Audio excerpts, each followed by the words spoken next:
Nandyan na naman siya. Ayaw niya akong tigilan. Anong gagawin ko? Ayun, si Manong na nagtitinda ng street food. Baka pwede akong humingi ng tulong sa kanya. Manong, may tinda pa po ba kayo? Pabili po. Nako, ubos na ang tinda ko eh. Pauwi na nga ako. Baka po meron pa. Gutom na kasi ako eh. Wala na talaga eh. Pero kung nagugutom ka na, may binili akong tinapay kanina sa bakery. Hatiin na lang tayo. Talaga po? Naku, thank you, Manong ha. Sobrang bait niyo naman po. Ayos ka lang ba? Parang pinagpapawisan ka. Ano po kasi? Bakit? Anong meron? Pwede mo naman sabihin sa akin. Manong, wag na lang po kayong lilingon ha. Kanina pa po kasi may sumusunod sa akin. Schoolmate ko po siya. Mula nang mag-enroll ako, lagi niya na akong binubuli. Palagi niya akong inaabangan tuwing break time at tuwing uuwi. Sinusundan niya po ako. Tuwing naaabutan niya ako, kung ano-anong pinapagawa niya sa akin. Kinukuha niya rin yung pera ko kaya hindi na lang po ako nagdadala. Sinasaktan niya pa rin ako kahit binibigay ko na sa kanya yung mga pera ko. Pambihira. Sino ba sa tingin niya para gawin yung mga ganong bagay sa'yo? May mga grupo-grupo po kasi sila sa school namin. Mga gangster sila. Nagpapakasiga sila dun para katakutan. Hindi dapat hinahayaan ng school yun. Inireklamo mo muna ba sila? Natatakot po kasi ako na magsumbong eh. Kasi pag nalaman nila kung saan ako nakatira, baka saktan nila pati pamilya ko. Huwag ka mag-alala. Hindi kita hayaan na masaktan. Ako bahala sa siraulong yun. Bakit po? Ano pong gagawin niyo? Huwag kang matakot. Akong bahala sa'yo. Ano nga pong gagawin niyo? Baka kasi kapahamak niyo pa po, Manong. Sa tapang nun, mukhang wala talaga siyang sasantuhin. Papatulan niya kahit mas matanda pa sa kanya. Alam ko naman yun. Huwag ka mag-alala. Hindi naman ako natatakot sa kanya. Teka. Ano nga palang pangalan mo? Rocco po. Ako naman si Fred. Tawagin mo akong Kuya Fred. Salamat po sa pagkausap niyo sa akin, Kuya Fred ah. Kahit papano, nabawasan yung takot ko sa sumusunod sa akin. Hindi mo dapat hinahayaan yung mga barumbado na ganunin ka. Dapat matuto ka rin lumaban. Mamimihasa yun na ginagawa kang talunan. Mas lalo kasi siyang ginaganan kapag alam niyang hindi siya kayang labanan. Kasi pakiramdam niya, bidang-bida siya. Parang tipong bida sa pelikula. Sakitin po kasi ako kaya mahina talaga katawang ko. Kung hindi mo sila kayang labanan ng pisikalan, pasimple mo ireklamo. Siguraduhin mo hindi nila malalaman na ikaw ay nagsumbong. Mahirap po talaga gawin yan, Kuya Fred eh. Sige. Kung nahihirapan ka, tapusin na lang natin ngayon yung problema mo.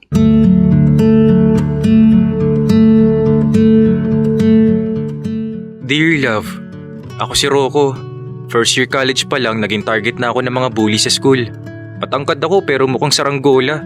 Tipong lili pa rin ang hangin sa kapayatan. Sakitin kasi ako at konti lang talaga kumain. Pero ang pinakamalala na nangyari sa akin ay yung dinala ako sa CR para sapakin at ihian ng mga hindi ko naman kilalang estudyante. Kinompronta ni Kuya Fred yung estudyanteng sumusunod sa akin. Harap-harapan sinabi ng estudyante na ako yung target niya at ayaw niya na may nakikialam sa gusto niyang gawin. Nagkasagutan sila ni Kuya Fred at di ko akalaing may dala palang balisong yung estudyante.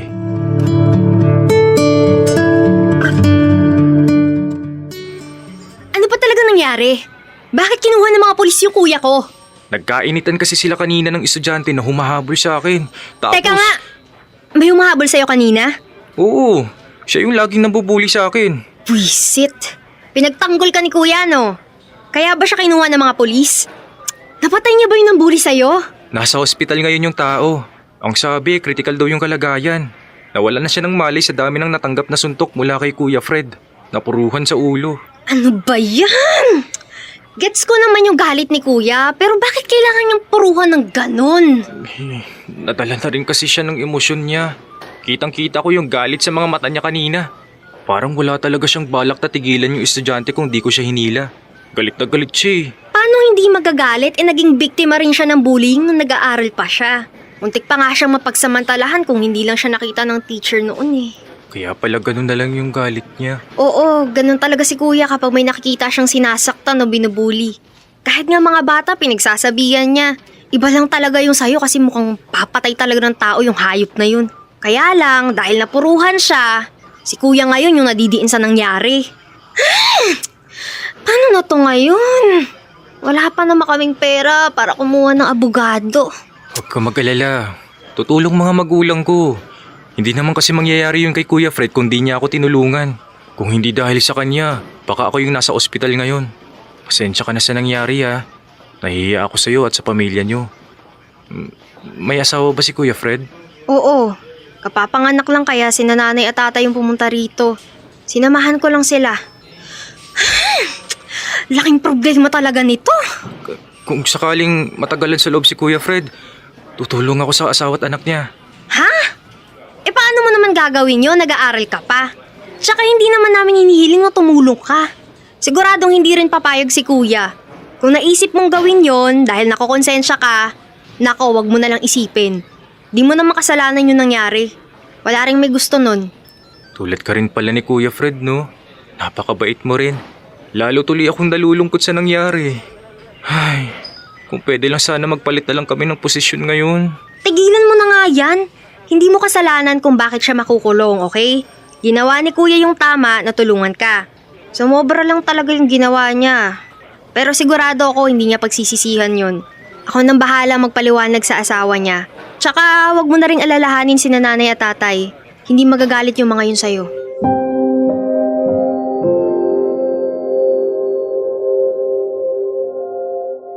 Kahit pilit akong ina-assure ni Joanna nung time na yon, hindi ko pa rin mapigilang sisihin yung sarili ko.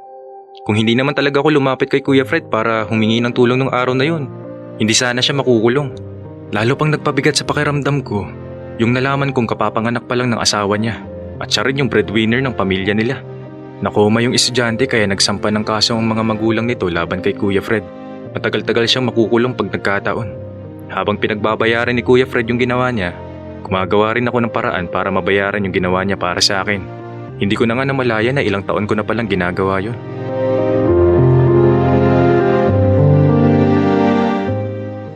Kuya Fred, kumusta ka rito? Licensed professional teacher na ako. Nabalitaan ko nga kay Joanna. Congrats sa inyong dalawa ha. Tagal din kitang hinintay na dumalaw dito. Kaso napaka-busy mo pa raw. Masaya ako para sa'yo, Rocco. Buti na lang talaga, tinuloy-tuloy mo yung pag-aaral mo kahit na nahihirapan kang isabay yung pagtatrabaho mo. Kayang-kaya naman kuya eh. Tignan mo naman, ako na yung nagtuturo ngayon. Tapos may business din kami ni Mama kaya medyo nakakaipon na talaga. Salamat ha, kasi hindi mo ako nakalimutan. Tsaka nalaman ko rin sa asawa ko na tuloy-tuloy pa rin yung pagtulong mo sa kanila. Parang ikaw na nga raw yung tumatay yung tatay ng anak ko habang nandito pa ako. Napakabait mo talaga. Hindi ko na nga alam kung paano pa kita pasasalamatan eh. Hindi mo kailangan magpasalamat kuya. Tsaka kung di ka naman nakulong, siguradong gagawin mo rin lahat ng ginagawa ko. Tandaan mo kuya, kahit nandito ka sa loob, isa ka pa rin mabuting ama. Hihintayin ka ng anak mo. Ano ba yan? Huwag mo naman ako paiyakin ngayon. Tigasin pa naman tingin nila sa akin dito tapos babalik ako ron na mukto mata ko. Siya nga pala kuya, malapit ang birthday ng anak mo. May gusto ka bang ipabigay sa kanya? Wala pa kasi akong may bibigay sa ngayon. Babawi na lang ako sa kanya pag laya ko. Ako nang bahala kuya.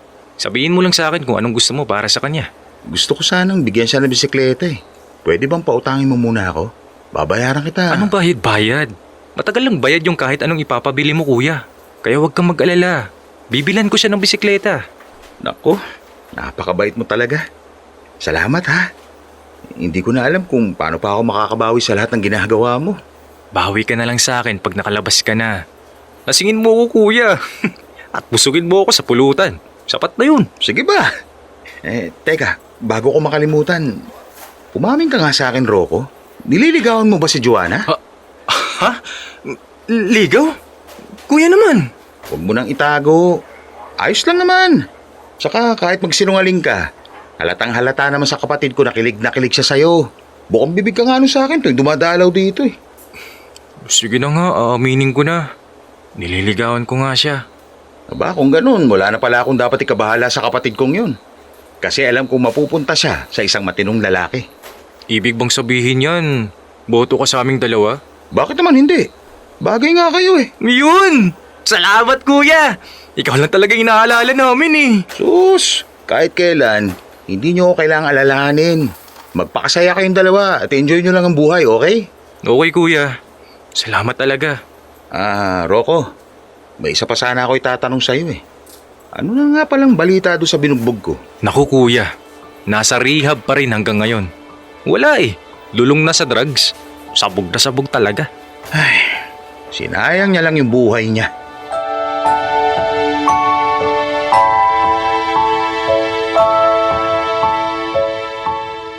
Dahil may basbas na kami ni Kuya Fred, agad na akong sinagot ni Joanna. Isa yun sa mga nagustuhan ko kay Joanna kasi kahit nakakulong pa, iginagalang at kinoconsider pa rin niya yung opinyon ng kuya niya bilang panganay sa kanila. Nagpatuloy ang pagsuporta ko sa mag-ina ni Kuya Fred. Hindi naman yung buong sustento talaga. Nag-aabot-abot lang ako dahil may trabaho naman ang misis niya.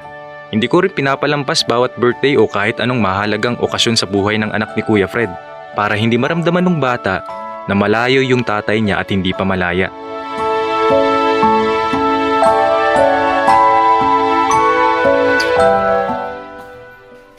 Ang sarap naman ng mga pagkain dito. Kaso may kamahalan din pala. Huwag mo nalang tignan yung presyo. Ako namang bahala eh. Pinaghandaan ko talaga to ngayong birthday mo. Ang sweet-sweet mo talaga. Ano ka ba? Deserve mo to. Laki rin kaya nang naitulong mo sa akin. Buti na nga lang sinagot mo ko eh. Hindi ko talaga alam gagawin ko kapag napunta ka pa sa iba. Ikaw na yan eh. Hindi mo naman sinabi sa akin noon na teacher din pala type mo. Eh di sana, matagal na ako nagpapansin sa'yo. Bakit? Matagal mo na ba akong gusto? Honestly, oo.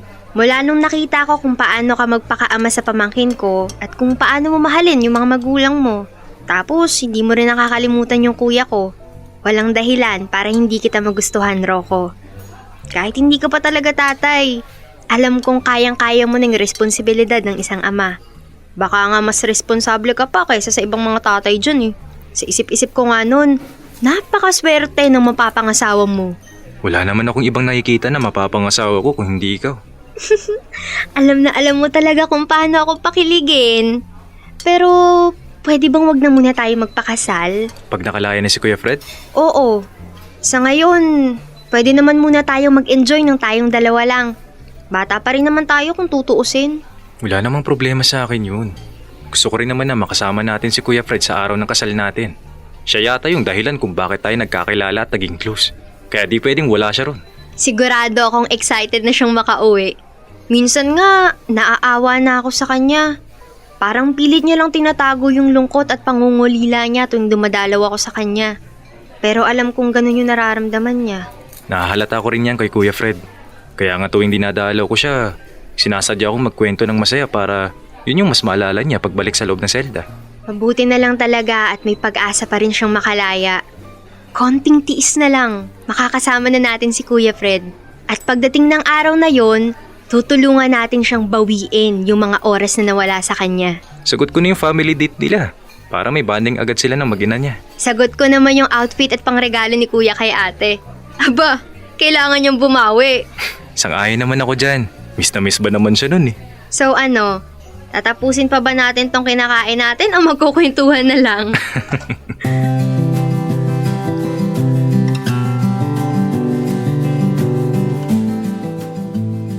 Dear Love, nung makalaya si Kuya Fred, para akong nabunutan ng tinik sa dibdib. Wala namang naninisi sa akin. Lahat sila nauunawaan yung ginawa ni Kuya Fred para sa akin nung time na yon. Tinulungan kong bumawi si Kuya Fred sa pamilya niya. Tinulungan ko siyang magkaroon ulit ng hanap buhay para makapagsimula ng bagong buhay kasama ng pamilya niya. Yung yakap na ibinigay niya sa anak niya, yun na yata yung pinakamasayang yakap na nasaksihan ko. Parang ibinuhos niya lahat doon yung mga panahong hindi niya nakakasama yung anak niya. Totoo nga na kahit gaano pa kabigat ang pagdaanan natin, laging may darating na pag-asa para pagaanin ng lahat.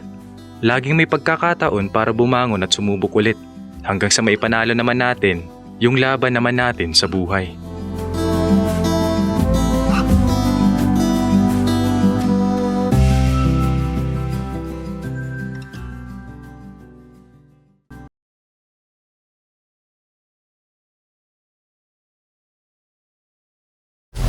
Metro's #1 Love Radio. Basic!